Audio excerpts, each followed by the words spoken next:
Yo dudes! Welcome to today's high protein vegan lasagna. This is a classic take on a lasagna that bumps up the protein content but doesn't sacrifice in flavor. It's quick, it's easy, delicious. It fits more that kind of winter sharing centerpiece dish. Serves 6, takes you about 50 minutes to make and genuinely tastes incredible as well as presents magnificently. First step we're gonna do is we're gonna roast our veg. So we have yellow peppers, courgettes, sweet potato, and onions. People might think onions, I don't like onion, but when they're charred and they're really roasted, the sweetness comes through. Peppers, you wanna roast them until they char slightly in the corner, and the sweet potato encourages more body and more structure to the lasagna, as well as bringing a lovely starchiness. In between crying from the onions, ideally slice them into longer strips because we're going to layer this up a little bit different. And although this is a high protein lasagna, we want this to look incredible from the side angle profile shot. So we're going to oil and salt these, about 2 tablespoons of oil, generous pinch of salt on them both. We're going to bake them 200 degrees for about 30 minutes. That's 200 degrees Celsius.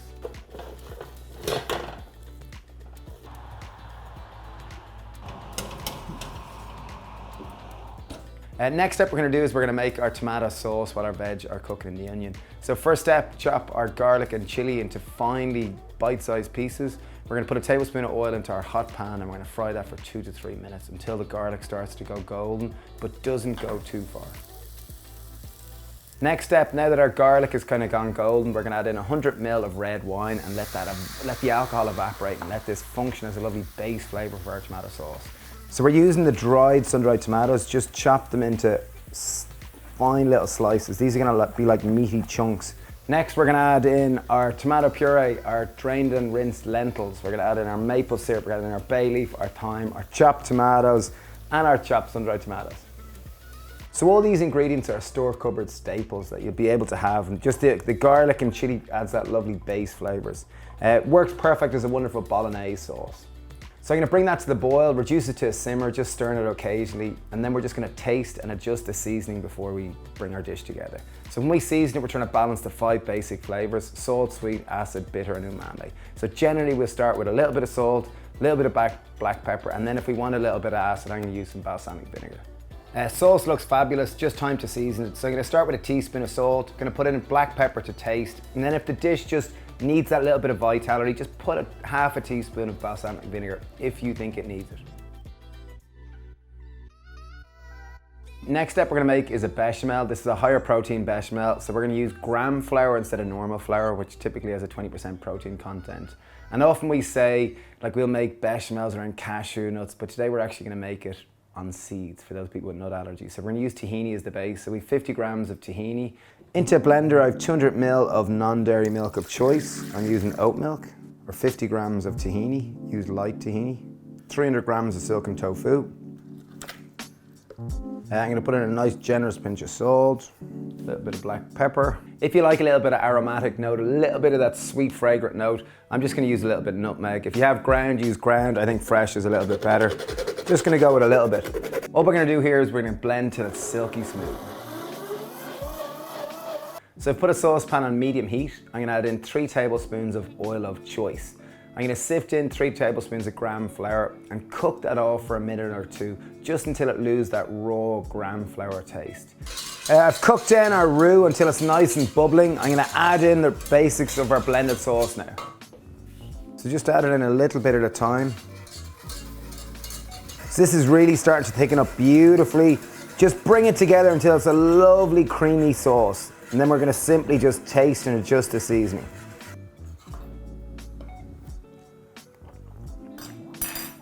Wow, pretty nice. So this is the point where you got a season to taste. And when I meant you could start putting salt, black pepper, a little bit of lemon juice. And at this point, if you wanted to put some vegan cheese, just to enrich it and allow it melt and thicken up and add more fat to the sauce and salt, go for it. Reducing the heat, I'm even gonna just take it off the heat.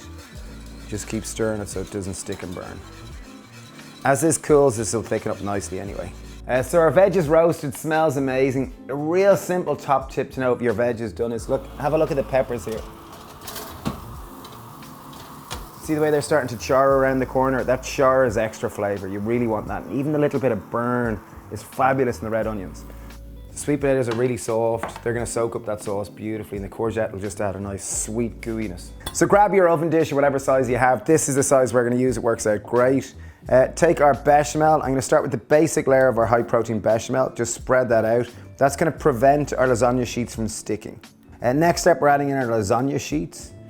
So just to speed up the cooking time here, we soaked ours. Next step, we're putting in about half our tomato sauce. It's a real meaty, the lentils are adding a nice extra bit of protein, bite, grizzled texture. This is a really meaty, really punchy tomato sauce. Okay, next layer we're gonna take is our sweet potato. Just be careful, pop them on. We want a nice, even layer. On top of that, we're gonna place our charred peppers. Next, we have a lasagna sheet, a lasagna layer on top. Remove the bay leaves from our tomato sauce, any ones that are very obvious there. I'm gonna pop on the remains of our tomato sauce. Spread out our tomato sauce. Now we're gonna get some baby spinach. We're gonna put a nice layer of that, nice generous layer. It'll add nutrition, color, vitality, bit of bite. It'll go creamy after it's baked almost. Then we got our veg to go on top, so our caramelized or our charred onions and our courgettes.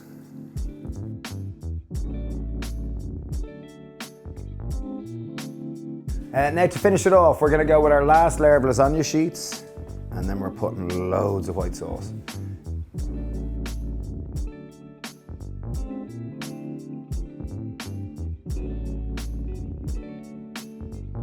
Final step before we bake it is we take some vegan cheese. Use whatever type you like, but try to get one that melts beautifully.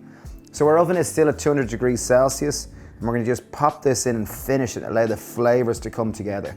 And I'm gonna bake that until the lasagna sheets are cooked. The easiest way to know it's cooked is to take a fork and it should pierce right through all the lasagna sheets. Once it does that, it's got a nice crispy surface. Boom, it's ready to go. Oven smells fabulous, time to take it out. Here we go.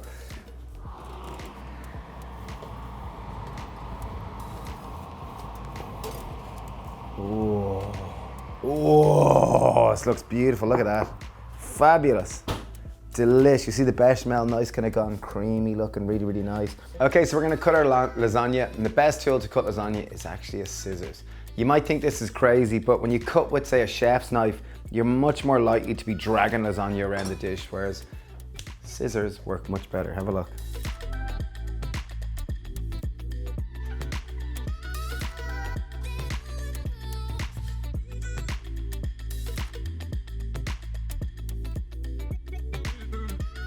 Okay, last thing to do, and my favorite part of any recipe, is the tasting. Okay, so here we are, layered up beautifully. I love the layer of spinach, the kind of high protein bechamel. So it's really earthy, sweet, creamy, tasty. Kind of hits all those 5 points in the flavor profile. It tastes absolutely like I just want to eat more. High protein vegan lasagna took me about 55, 60 minutes to make. Feed 6 to 8 people. Incredibly delicious. Please share this with anyone in need of recipe inspiration. Thank you for watching. If you're looking for more information, we just released a new cookbook, Vegan Cooking for Everyone, and it's a great way to teach you how to cook without recipes. Thanks for watching and sending loads of love.